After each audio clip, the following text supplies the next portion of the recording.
సంవత్సరాల తరబడి ఎన్ని మందులు వాడినా మీ మోకాల నొప్పులు తగ్గట్లేదా? ప్రాణ పెయిన్ క్లినిక్ లో అత్యాధునిక చికిత్స.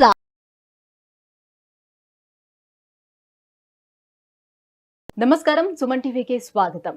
నవంబర్ మాసం నవగ్రహాల స్థితిగతులు ఎలా ఉన్నాయి, నవగ్రహాల స్థాన చలనం ఏ రాశుల్లో జరుగుతుంది, ద్వాదశ రాశుల వరకు వాటి వల్ల ఎటువంటి ఫలితాలు ఏర్పడబోతున్నాయి, ఈ విషయాలను తెలియజేసేందుకు మనతో పాటు ఉన్నారు ప్రముఖ జ్యోతిష్య రత్న జ్యోతిష్య చక్ర వైభవ నిపుణ డాక్టర్ రాళ్లపల్లి రవికుమార్ గారు. గురుగారు నమస్కారం. నమస్కారం. గురుగారు, ద్వాదశ రాశుల వారికి నవంబర్ మాసం ఎలా ఉండబోతుందో తెలుసుకునే ముందు నవగ్రహాల సంచారం ఏ రాశుల్లో జరుగుతుంది, ఎలాంటి ఫలితాలను ఇస్తున్నాయో తెలియజేస్తారా? శరదిందు సమాకారే పరబ్రహ్మ స్వరూపిణి వాసరా పీఠ నిలయే సరస్వతి నమస్తుతే. సుమన్ టీవీ ప్రేక్షకులకు నమస్కారం.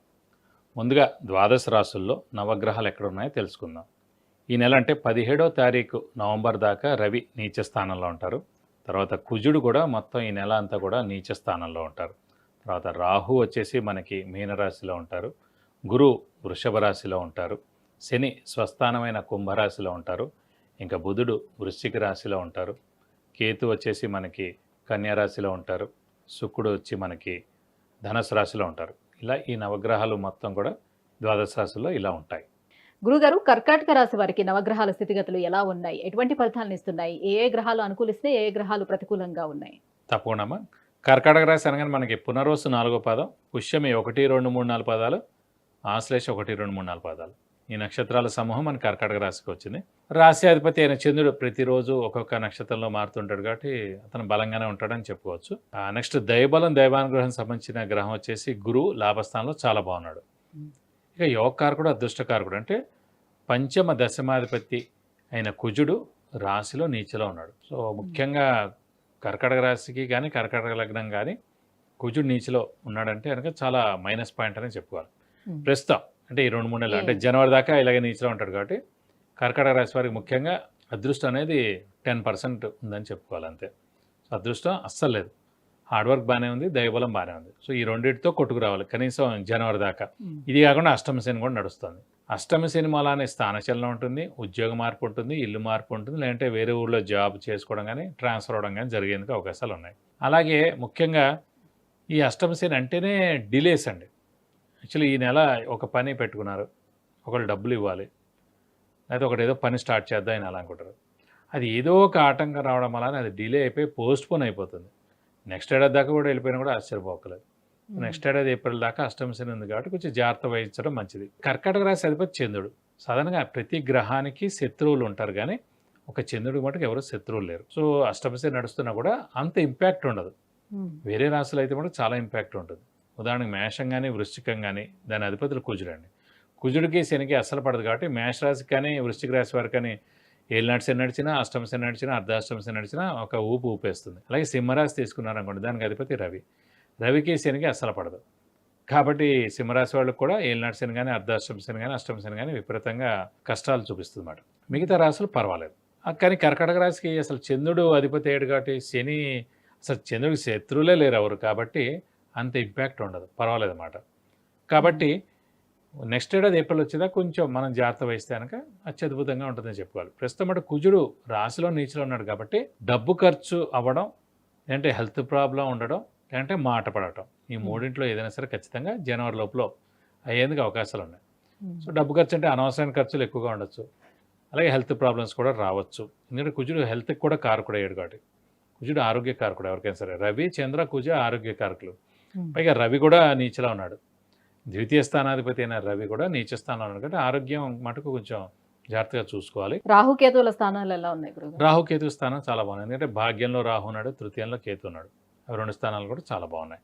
సో దానికేం ప్రాబ్లం లేదండి. అయితే ఇప్పుడు గురువు అయితే 11వ స్థానంలోనే బాగానే ఉన్నారు కాబట్టి, లాభస్థానంలోనే ఉన్నారు కాబట్టి వివాహ ప్రయత్నాలు కానీ లేదంటే సంతానం కలిగేందుకు కానీ ఎంతవరకు అవకాశం ఉండే అవకాశం ఉంది?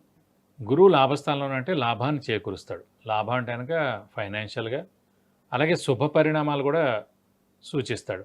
శుభ పరిణామాలు కానీ శుభకార్యాలు కానీ ఏంటి, ముఖ్యంగా ఏంటి వివాహం. సో ఖచ్చితంగా వివాహ ప్రయత్నాలు గట్టిగా మీరు చేస్తే కనుక తప్పకుండా వివాహానికి అవకాశాలు ఉన్నాయి. అలాగే సంతాన విషయం కూడా ఎప్పటి నుంచో సంతానం లేనివారు కానీ అయితే రెండో సంతానం గురించి చూస్తున్న వాళ్ళు కానీ ఖచ్చితంగా ప్రయత్నిస్తే కనుక సంతానం కూడా కలిగేందుకు అవకాశాలు ఎక్కువగా ఉన్నాయి. అష్టమ శని కారణంగా వ్యాపారస్తులకు కానీ ఉద్యోగస్తులకు కానీ ఏ రకంగా ఉండబోతుంది? వ్యాపారస్తులకి గడ్డు కాలం అని ఏం చెప్పను, ఎందుకంటే గురువు చాలా బాగుంది కాబట్టి వ్యాపారస్తులు బాగానే ఉంటుంది. కానీ తీసుకునే డెసిషన్స్ కొంచెం ఆలోచించి తీసుకుంటే ఉత్తమం.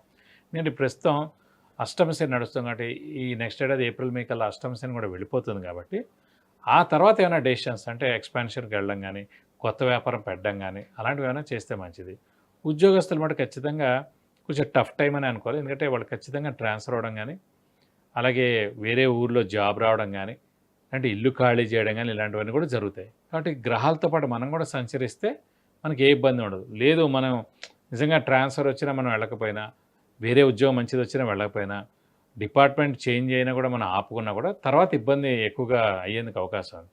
కాబట్టి స్థానచలనం అయితేనే చాలా మంచిదని చెప్పుకోవాలి, అవకాశం వస్తే కనుక. అంటే ఇక్కడ నుంచి 3 నెలలు పాటుగా కుజుడు నీచంలోనే ఉంటాడు. సో ఆ. కుజుడు నీచంలో ఉన్నాడు, రవి నీచంలో ఉన్నాడు కాబట్టి ఆరోగ్య విషయంలో ఎటువంటి జాగ్రత్తలు తీసుకోవాలి, ఎలా ఉంటుంది వీళ్ళకి? ఆరోగ్య విషయం కూడా జాగ్రత్త తీసుకోవాలి, ఎందుకంటే కుజుడు యాక్సిడెంట్స్ కూడా కారకుడు కాబట్టి వెహికల్ యాక్సిడెంట్స్ అవ్వడం కానీ, ఇంట్లో కింద పడడం కానీ, ఏదో ఒకటి దెబ్బ తగలడం కానీ, అనుకోవడం రక్తం కళ్ళ చూడడం కానీ ఇలాంటివి జరిగేందుకు అవకాశాలు ఎక్కువగా ఉన్నాయి. అలాగే యోగకారకుడు ఎప్పుడైతే నీచ స్థానంలో ఉంటాడండి ఖచ్చితంగా వెహికల్కి కూడా చాలా ఖర్చు అవుతుంది అన్నమాట. ఫర్ ఎగ్జాంపుల్ ప్రతి నెల 2,000 అవుతుంది అన్నమాట మెయింటెనెన్స్ ఖర్చు మనకి వెహికల్. ఈ 3 నెలల మటుకు మనకు 5,000 అయినా కూడా ఆశ్చర్యపోకలేదు. ఏదో ఒక ఐటమ్ పాడైపోవడం, ప్లస్ ఇదే టైంలో మైలేజ్ అందరికీ ఒక 50-60 ఇస్తానికి మనకి 30 ఇవ్వడం, ఇవన్నీ కూడా జరుగుతుంటాయి. సో వెహికల్కి ఎలా అయినా సరే మీరు ఖర్చు ఎక్కువగా పెట్టాలి. అలాగే వెహికల్ యాక్సిడెంట్ కూడా అయ్యేందుకు అవకాశాలు ఉన్నాయి. కాబట్టి జాగ్రత్త వహించాలి ఈ 2-3 నెలలు కూడా కుజుడు నీచలో ఉన్నాను చెప్పి. ఎందుకంటే 45 డేస్ నీచ స్థానంలో ఉంటాడు సాధారణంగా. ఇప్పుడు వక్రం అని ఇలా అని చెప్పి సాధారణంగా 3 నెలలు ఉండేందుకు అవకాశం. మళ్ళీ 540 డేస్ దాకా, మళ్ళీ 45 × 12 540 డేస్ కాబట్టి అప్పటిదాకా మళ్ళీ మనకి కుజుడు నీచలోకి రాడు. కాబట్టి 2-3 నెలలు జాగ్రత్తగా ఉంటే మనకి అన్ని విధాలు మంచి. సాధారణంగా ఈ కర్కాటక రాశి వారు ఏ దైవాన్ని ఎక్కువగా ఆరాధిస్తూ ఉంటారు? మంచి ప్రశ్న వేశారు. ఇందాక మనం అలాగే అన్ని రాశుల గురించి చెప్పుకున్నాం. సో కర్కాటక రాశి వారు సాధారణంగా ఏంటంటే పంచమాధిపతి దశమాధిపతి 2 కూడా కుజుడేయడు కాబట్టి శివుణ్ణి సుబ్రహ్మణ్య స్వామిని ఎక్కువగా పూజిస్తారండి. సో ఎక్కువగా ఇష్టపడతారు. ముఖ్యంగా ఈ శివుణ్ణి సుబ్రహ్మణ్య స్వామిని ఎక్కువగా పూజిస్తే కూడా చాలా మంచి జరుగుతుంది. ఖచ్చితంగా ఈ దేవుళ్ళని ఎక్కువగా వాళ్ళు ఇష్టపడతారు. గురుగారు, కుజుడు, రవి అలాగే శని ఇవన్నీ కూడా ప్రతికూలంగా ఉన్నాయి కాబట్టి వీటి అనుకూలత కోసం మరి ఎటువంటి పరిహారాన్ని పాటించుకోవాలి? అంటే శని అంటే మనకి నెక్స్ట్ ఏడాది ఏప్రిల్ దాకా ఉంది అష్టమ శని. అలాగే కుజుడు కూడా మనకి జనవరి దాకా నీచిలో ఉంటాడు. రవి అంటే నవంబర్ 17తో వెళ్ళిపోతారు కాబట్టి సుబ్రహ్మణ్య స్వామి ఆరాధన ఎక్కువగా చేయాలండి. సుబ్రహ్మణ్య స్వామిని ఎక్కువగా పూజిస్తే చాలా మంచిది. అలాగే ప్రతి మంగళవారం ఉపవాసం ఉంటే చాలా మంచిది. అలాగే వీలైతే కనుక సుబ్రహ్మణ్య స్వామి టెంపుల్కి వెళ్ళి ప్రతి మంగళవారం 41 ప్రదక్షిణాలు చేస్తే మంచిది. అలాగే ప్రస్తుతం రవి కూడా నీచిలో ఉన్నాడు.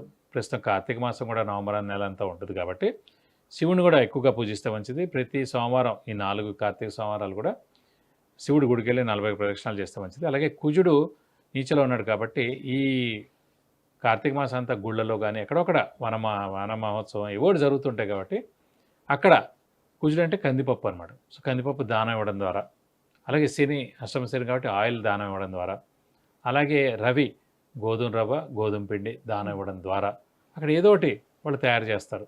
ఉప్మా కానివ్వండి, ఆయిల్ దేనికైనా వాడతారు. అలాగే కందిపప్పు పప్పుకి వాడతారు. సో ఇవన్నిటి కూడా వాడతారు కాబట్టి మీకు ఎలాంటి దోషాలు ఉన్నా కూడా దాంతోపాటు తొలగిపోతాయని చెప్పుకోవచ్చు.